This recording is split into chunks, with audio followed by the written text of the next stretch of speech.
आणि इकडे तृणमूल मात्र 95च्या घरात आहे. 253 कल समोर आलेले आहेत. अजून 40 कल यायचे आहेत. मात्र 40 कल यायचे असतानाच 157ची मोठी आघाडी भाजपला आहे. त्यामुळे आता भाजप पुन्हा एकदा सत्तेच्या दिशेने विराजमान होण्याच्या दिशेने वाटचाल करताना बघायला मिळते. आणि दिल्ली भाजप परिसरातली ही दृश्य आहेत. त्यांना जेव्हा कळलंय की आता आपण सत्तांतर करतोय पश्चिम बंगालमध्ये, खास करून सध्याच्या कलांनुसार, तर तिकडे आनंदोत्सवाला एव्हाना बँड बाजा आणि आनंदोत्सव याला सुरुवात झालेली आहे. दिल्लीच्या भाजप कार्यालयाबाहेरची ही दृश्य. बँड पथक पोहोचलेलं आहे आणि भाजप जिंकणार हे त्यांना आता खात्री पटत असल्यामुळे हे बँड पथक आता तिकडे पोहोचताना बघायला मिळतं.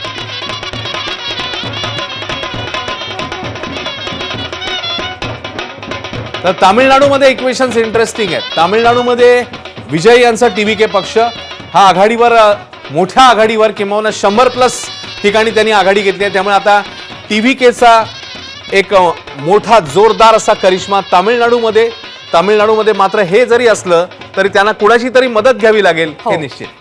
आणि 3 राज्य अश्विन आपण अशी म्हणूयात या 5 राज्यांपैकी की जिथे सत्तांतर हे जवळपास निश्चित मानलं जात आहे. त्यातलं सगळ्यात मोठं, सगळ्यात महत्त्वाचं राज्य अर्थातच पश्चिम बंगाल. भाजपची आजवर इतिहासात पश्चिम बंगालमध्ये एकदाही सत्ता आलेली नव्हती, पण ते स्वप्न कलांच्या बाबतीत विचार केला तर भाजप सध्या पूर्ण करण्याच्या वाटेवर असल्याचं दिसतंय. तृणमूल काँग्रेसची मात्र मोठी पीछेहाट या कलांच्या बाबतीत आणि पश्चिम बंगालमध्ये होताना पाहायला मिळतंय. केवळ आकडेच नाही तर स्वतः विद्यमान मुख्यमंत्री ममता बॅनर्जी या सुद्धा भवानीपूर मतदारसंघातनं काहीशा मागे असल्याची माहिती मिळते. सुवेंदू अधिकारी जे त्यांचे एकेकाळचे सहकारी, जे त्यांचे एकेकाळचे विश्वासू, ते आता भाजप सोबत आहेत 2021 सालच्या निवडणुकीपासनं. आणि सुवेंदू अधिकारी यांचा चेहरा एक प्रकारे मॅजिकल चेहरा ठरलेला आहे, कारण स्थानिक अस्मितेचा विषय, हिंदुत्वाच्या विरोधात ममता बॅनर्जींनी स्थानिक अस्मितेचं काट टाकलेलं होतं. आणि बाहेरचे लोक म्हणजे पश्चिम बंगालमध्ये भाजप हा पक्ष हा काही मूळचा भाजपचा पक्ष नाही, त्यामुळे बाहेरचा पक्ष अशी एक प्रकारे भूमिका ममता बॅनर्जींनी भाजपच्या बाबतीत घेतलेली होती. परंतु सुवेंदू अधिकारी हे निश्चितपणे मूळचे भाजपचे आहेत, पश्चिम बंगालचे आहेत आणि त्यांचा चेहरा भाजपनं खूप प्रभावीपणे निवडणूक प्रचारात पुढे आणलेला होता. पण सगळी भिस्त होती ती अर्थातच पंतप्रधान नरेंद्र मोदी आणि केंद्रीय गृहमंत्री अमित शहा यांच्यावरती. दरम्यान आसाममध्ये जल्लोष सुरू झालाय, कारण आसाममध्ये भाजपनं सत्ता राखली आहे आणि मगाशी आकडेवारीनुसार केवळ सत्ता राखली नाही तर 31 जागांची जास्तीची भर गेल्या निवडणुकीच्या तुलनेत भाजपच्या वाट्यामध्ये पडलेली आहे. भाजपला 31 जागा हा गेल्या निवडणुकीच्या तुलनेत अधिक मिळताना आपल्याला पाहायला मिळत आहे. त्यामुळे केवळ विजय नाही तर एक मोठा विजय हा आसाममध्ये भाजपनं मिळवलेला आहे. त्यामुळे हेमंत बिस्वा शर्मा यांच्यावरती पुन्हा एकदा भाजप मुख्यमंत्री पदाची धुरा देणार का, जबाबदारी देणार का, हे पाहणं सुद्धा खूप रंजक असणार आहे.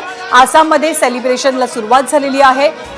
भारताच्या पूर्वेकडचं एक मोठं राज्य हे अर्थातच भाजपनं पुन्हा एकदा काबीज केलंय. 95 जागांसह भाजपनं 126 जागांपैकी आघाडी घेतली आहे आणि 31 जागा या गेल्या वेळच्या तुलनेत भाजपला जास्त मिळत असल्याचं सुद्धा पाहायला मिळतंय. तर तिथे पश्चिम बंगालमध्ये मात्र अजून जवळपास 40 जागांचे कल किंवा त्यापेक्षा जास्त जागांचे कल हाती यायचे आहेत. त्यामुळे त्या जागा कुणाच्या बाजूनं जातात यावरती पश्चिम बंगालची सत्तेची पुढची समीकरणं हे निश्चितपणे अवलंबून असतील. कलांनुसार केरळमध्ये काँग्रेस प्रणित UDFची सत्तेकडे मुसंडी बघायला मिळते. तामिळनाडूमध्ये मात्र DMKला धक्का आहे. TVKने मुसंडी मारली आहे. त्यामुळे त्रिशंकू स्थिती जरी असली तरी TVK मोठा पक्ष ठरलेला आहे आणि आता TVK कोणासोबत सत्तेत येणार ते बघावं लागेल. पश्चिम बंगालमध्ये सध्याची स्थिती ही आहे की तृणमूल मोठ्या फरकाने पिछाडीवर आहे. भाजप 157, तृणमूल 95, 253 कल हाती, 40 कल यायचे बाकी आणि त्या 40 कलांमध्ये नेमकं काय चित्र येईल हे बघावं लागेल. मात्र एक मोठा फरक आहे. त्यामुळे सध्याच्या स्थितीला पश्चिम बंगालमध्ये हे सत्तांतर होताना दिसतंय कलांनुसार, कारण भाजप मोठ्या फरकाने पुढे 157 आणि तृणमूल मात्र 95 वर आहे. 62चा जवळपास फरक आहे आणि त्याच्यामुळे बहुमताच्या पेक्षा देखील 10 जागां अधिक आहेत. आता त्यांच्याकडे 157 जागा आहेत. तर तामिळनाडू मात्र पुन्हा आपल्याला बोलावं लागेल. फारच इंटरेस्टिंग इक्वेशन आहे, कारण तामिळनाडूमध्ये 106 जागी TVK यांनी जरी मुसंडी मारली असली तरी तिकडे बाकीच्यांचे जे आकडे आहेत 50 आणि 74 ते देखील लक्षात घ्यावे लागतील. मॅजिक फिगरला आता अजूनही 10-12 जागा जवळपास त्यांना पाहिजे आहेत TVKला आणि कल जे आले ते 232, 234 पैकी 232 कल आलेले आहेत. त्यामुळे 2च कल यायचे बाकी आहेत. त्यामुळे आता टीव्हीके जरी मोठा पक्ष ठरला असला तरी त्यांना कोणाची तरी मदत घ्यावी लागणार, कोणाचा तरी त्यांना एक आधार घ्यावा लागणार सत्तेत यायला. हे निश्चित आहे. मोठा पक्ष आहे, एक इतिहास घडवत आघाडीवर आलेला आणि सत्तेच्या दिशेने जाणारा पक्ष. मात्र त्यांनाही कोणाचं तरी बळ जे आहे ते लागेलच. आसाममध्ये मात्र भाजपने क्लीन स्वीप केलेलं दिसतोय. गेल्यापेक्षा जागा वाढलेल्या आहेत. तर केरळमध्ये देखील काँग्रेसने एक प्रकारे पुन्हा एकदा उलटफेर केला, काँग्रेसने सत्ता मिळवली. मात्र तामिळनाडू आणि पश्चिम बंगाल या दोन ठिकाणी अजूनही आता काय होतंय पुढच्या काळामध्ये बघावं लागेल. सध्या जरी भाजप कलांमध्ये पुढे आहे, पण तृणमूल आता 115 जागांवर गेलेली दिसते ज्ञानदा. त्यामुळे आकडे पुन्हा बदलत आहेत. आसामचं चित्र, भाजप 95, काँग्रेस 29, AIUDF 0, इतर 2. तर आसाम मधलं चित्र स्पष्ट आहे, भाजप सत्तेत येते. तर केरळमधलं चित्र देखील स्पष्ट आहे, काँग्रेस आणि मित्रपक्ष 89, माकप आणि मित्रपक्ष 48, भाजप 3, इतर 0. मात्र इतर जी 2 राज्य आहेत ज्यांच्याबद्दल आपल्याला बोलावं लागेल, आकडे पुन्हा बदलत आहेत ज्ञानदा. केरळमध्ये अश्विन 3 म्हणजे भाजपनं खातं उघडल्याचं केरळमध्ये चित्र आहे. 2 गोष्टी ऐतिहासिक या निवडणुकीमध्ये म्हणाव्या लागतील. एक म्हणजे विजय यांचा उदय होणं, म्हणजे डेब्यूमध्ये एक प्रकारे राजकीय कारकिर्दीचा त्यांचं पदार्पणच आहे आणि त्या पदार्पणामध्येच त्यांनी मोठी कामगिरी करून 106 जागांसह जोरदार मुसंडी मारली आहे. सत्ता स्थापन करणार विजय यांचा पक्ष, यात काही शंका नाही. पण कुणाच्या साथीनं त्याची उत्सुकता असेल. तर दुसरीकडे पश्चिम बंगालमध्ये भाजपची आजवरची ऐतिहासिक कामगिरी राहिली आहे. पश्चिम बंगालमध्ये विधानसभेच्या वेळेला भाजप कधीच इतक्या मोठ्या आकड्यापर्यंत जाऊ शकलेला नव्हता. गेल्या वेळची कामगिरी सर्वाधिक कामगिरी होती 77 जागांची. पण आता मात्र 150+ जागा, 157 जागांवरती सध्या भाजप आघाडीवर असल्याचं चित्र आहे. त्यामुळे तामिळनाडूमधला विजय यांचा पक्ष आणि इकडे पश्चिम बंगालचा विचार करता भाजपची कामगिरी, ही ऐतिहासिक कामगिरी या निवडणुकीतली म्हणावी लागेल. आसाममध्ये अर्थातच भाजपनं सत्ता पुनर्स्थापित केलेली आहे आणि तीही अधिकच्या जागांसह. त्यामुळे वोट शेअर असेल, मतांची टक्केवारी असेल आणि जागांची संख्या असेल, या सगळ्या बाबतीत भाजप आसाममध्ये प्लसमध्ये असल्याचं चिन्ह आपल्याला पाहायला मिळतंय. पश्चिम बंगालची निवडणूक ही कैक पटीनं महत्वाची होती. ती केवळ एका राज्याची निवडणूक नव्हती, तर ती देशपातळीवरती लढवली गेलेली निवडणूक होती.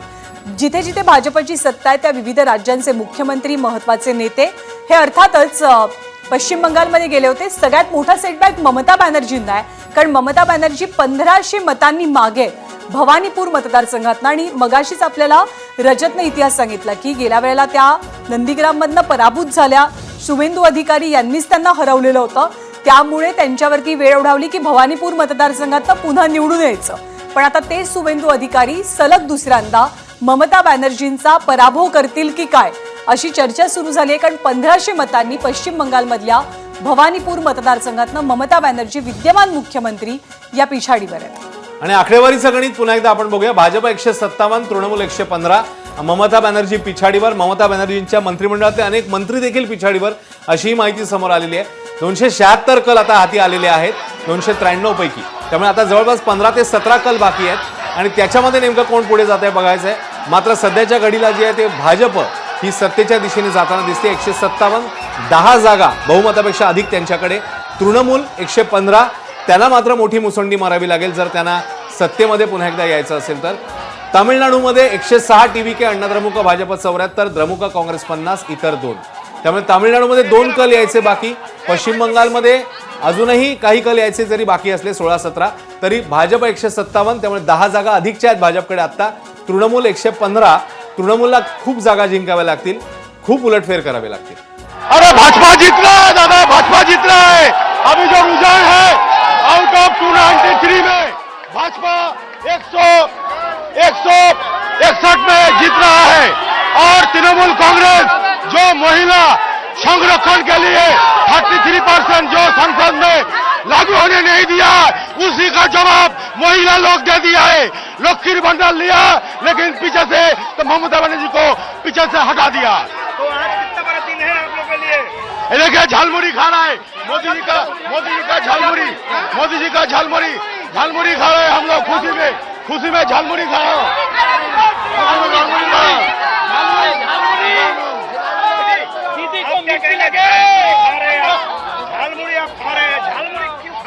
क्योंकि हम लोग का जो महान नेता है उन्होंने आके कोलकाता में झालमुड़ी खा के जो बोला, हम भी वही दिखा रहे. हम लोग का महान नेता जो करेंगे हम लोग उनके साथ ही करेंगे.